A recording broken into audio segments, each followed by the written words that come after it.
More on Cesar Chavez, who agreed with us, ladies and gentlemen. Ruben Navarrete Jr., who's attacked me in the past. He's a big believer in amnesty, if you will, comprehensive immigration reform, he would call it, has studied and written about Chavez and the United Farm Workers for more than 20 years, writes Breitbart. And he wrote in a 2010 essay that the historical record shows Chavez was a fierce opponent of illegal immigration. And he added that it's unlikely that he'd have looked favorably on a plan to legalize millions of illegal immigrants. And Ralph Abernathy was the same way. Martin Luther King's number 2. And you want to know why Ralph Abernathy opposed illegal immigration? Because he was concerned about its effects on the black community. Just as Chavez was concerned about its effects on the American Latino community. And now if you bring it up, oh, what are you, a white guy? What are you, xenophobe? Well, you got problems? And by the way, while I'm on this subject, every so often you read a story, and it's touted as a wonderful thing that this population in the country and that population in the country is growing, that one's, contracting. Less and less whites in the country. More and more people of color in the country. And we should celebrate this. Well, what are we celebrating exactly? We're America. You see, the racialists celebrate this. Let's stick it to whitey. And I'm thinking to myself, the people who act like that, who have that mindset, are so foreign to what it's supposed to mean to be an American. I mean, Martin Luther King talked about a colorblind society, and he was right, and we celebrate him. And yet, it's as if, I don't know, is there something wrong with being white? I personally don't think so. And there's nothing wrong with being black, or brown, or yellow, or red, or polka, whatever. But it's really troubling to me when I see these reports and I hear these expressions of exuberance, almost, happiness. Look at that. Look what we're more and more a nation of color, less and less a nation of white people. This is a very poisonous mindset.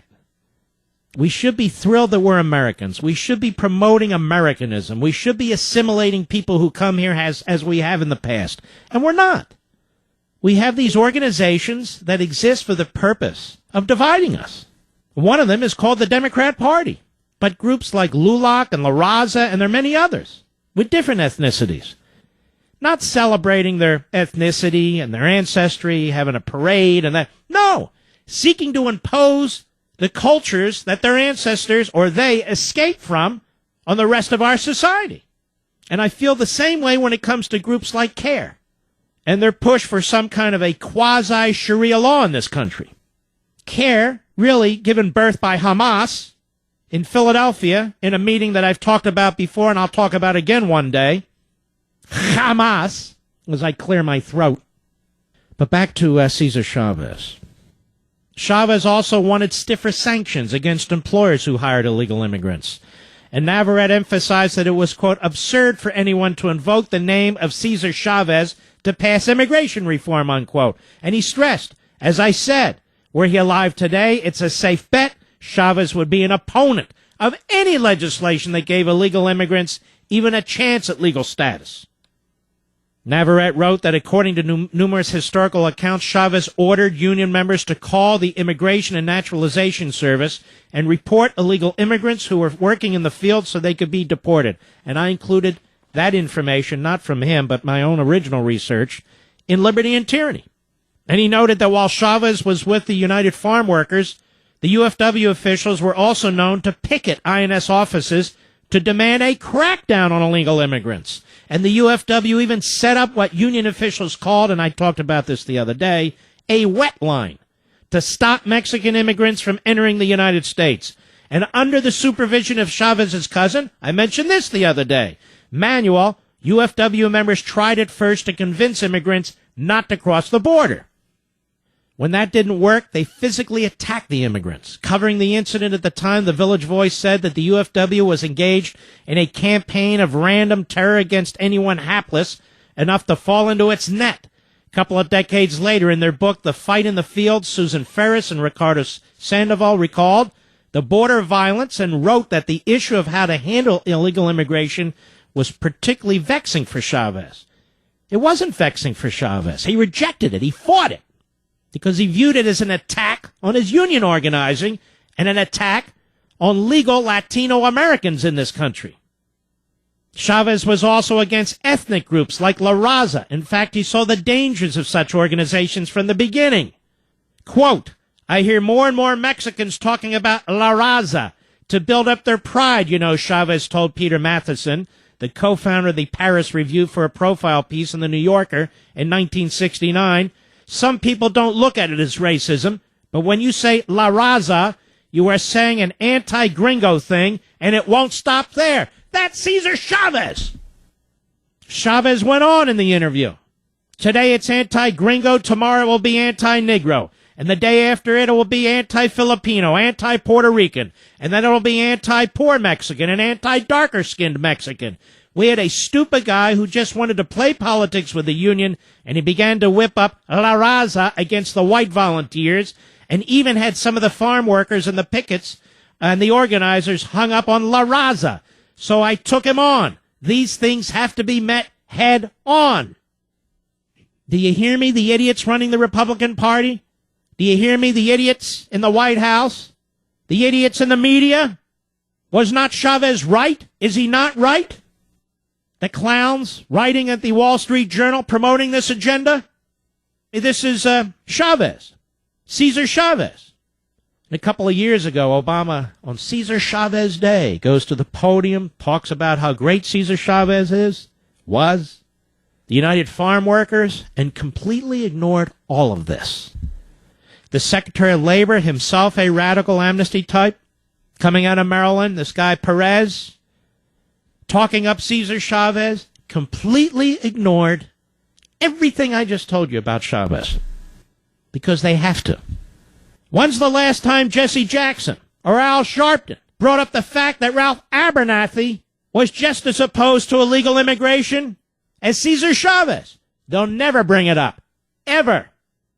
When's the last time moderate Republicans brought up the fact that Dwight Eisenhower drove illegal immigrants out of the country? Whether you like how he did it or not, that's not the point. They never bring it up. Ever. They try to treat us, you, as extremists. There's something wrong with you.